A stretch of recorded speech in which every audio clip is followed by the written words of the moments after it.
চিংড়ি মাছ দিয়ে পটল আলু বেগুন দিয়ে এখানে নিয়েছি। পটল আলু বেগুন এখানে পটল চিংড়ি মাছ নিয়েছি, এটা দিয়ে চিংড়ি মাছ দিয়ে ভাজি করবো। চিংড়ি মাছ দিয়ে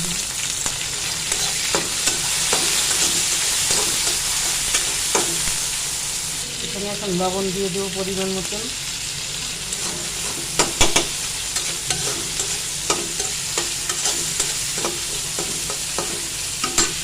এখন এখানে হলুদ দিয়ে দিব, মরিচের গুঁড়া দিয়ে দিব।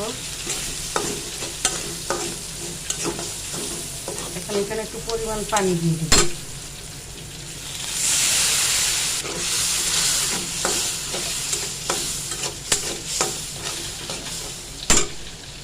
এখানে এখন ভাজিটা দিয়ে দেবো আমি।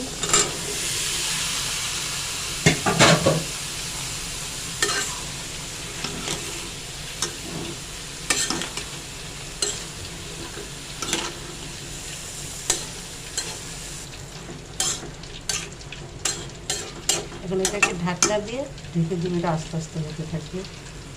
প্লিজ আমার এটা যদি ভালো প্লিজ সাবস্ক্রাইব করবেন। আমি জানি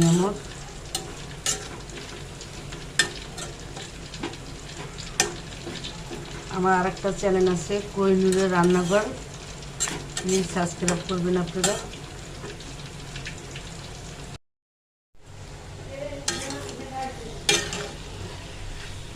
আমার ভাজিটা হয়ে গেছে।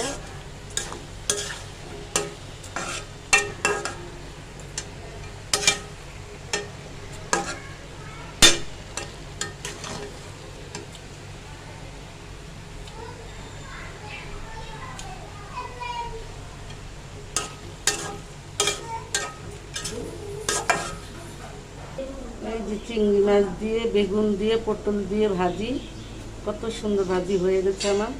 আলু দিয়েছি। অবশ্যই এই ভিডিওটা ভালো লাগলে প্লিজ সাবস্ক্রাইব করবেন।